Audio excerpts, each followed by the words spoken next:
ముందుగా ఎవరి మాటలతో మొదలు పెడదాము? Let's start with our producer Madhu garu. అంటే అందరూ ఒకటే మాట చెప్పారు, ముక్తకంఠంతో, ఖర్చుకి వెనకాడకుండా సినిమా బాగుండాలి అనేటువంటి ప్యాషన్తో, సినిమా మీద అపారమైనటువంటి నమ్మకంతో ఆయన బడ్జెట్ని చాలా భారీగా పెట్టి ఈ సినిమాని నిర్మించారు. వారికి ముందుగా శుభాకాంక్షలు తెలియజెప్తూ ఉన్నాము. అండ్ మధు గారు, మీలాంటి ప్రొడ్యూసర్స్ వర్ధిల్లాలి, సినిమా ఇండస్ట్రీలో ఇంకా చాలా చాలా సినిమాలు ఇలాంటివి తీయాలి అని మనస్ఫూర్తిగా ఆశిస్తూ ఉన్నాము. And please requesting you to speak.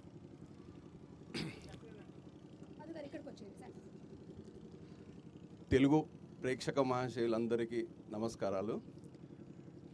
ముందుగా ఈ యొక్క సినిమా స్టార్ట్ చేసినప్పుడు ఒక విధంగా ఉండే, ఎప్పుడైతే కాశీలో లాంచ్ చేశామో మా ఎక్స్పెక్టేషన్స్, సంపత్ గారు నేను ఎప్పుడు కలిసినప్పుడల్లా తనతో ఒక మాట అనేది, అది నేను చెప్పను, అది తను చెప్తాడు ఏం చెప్తాడనేది.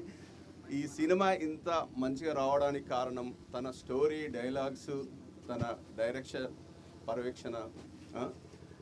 కాశీలో స్టార్ట్ అయిన మా జర్నీ మళ్ళీ ప్రయాగ్రాజ్లో ప్రీ రిలీజ్ ఈవెంట్కు స్టార్ట్ అయినాం. అంటే మీరు ఏ మాత్రం ఉంటుంది అనేది మీరు ఒక కొత్తగా మేము స్టార్ట్ చేసినాం. ఓపెనింగ్ అనేది కాశీలో, టీజర్ ఈవెంట్ అనేది ఇక్కడ ప్రయాగ్రాజ్లో. ఇక్కడ ఒక్క మనిషి రావడానికే ఎంతో ఇబ్బందిగా ఉన్న ఈ టైంలో ఇంతమందిని తీసుకొచ్చి ఎలా చేస్తారు అని చాలామంది నన్ను చాలా భయభ్రాంతులకు గురి చేసిర్రు. కానీ సక్సెస్ఫుల్గా మా యొక్క Sampath Nandi team works, Madhu creations బాగా సహాయ సహకారాలు చాలా ఉన్నాయి. వాళ్ళు ఇక్కడ లోకల్ రాజేందర్ భాయ్, మీ హెల్ప్ చాలా మాకు పనిచేసింది, మాకు చాలా చేస్తారు అని. హలో హలో హలో హలో ఇంకొకటండి, ఈ సినిమా ఓటీటీలో ఎలానో చూస్తామనే సినిమా కాదు, ఇది థియేట్రికల్ మూవీ. వశిష్ఠ గారు, తమ్మన్న గారు ఏ రేంజ్లో స్క్రీన్ మీద ప్రజెంట్ చేయాలనో ఆ ఇదిలో మన సంపత్ నంద్ గారు చాలా చాలా ఎఫర్ట్స్ పెట్టాడు ఇది.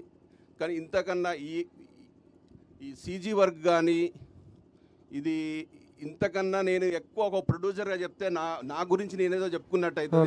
మీరు టీజర్ చూశారు, మీరే చెప్పండి, మీకే వదిలేస్తాను.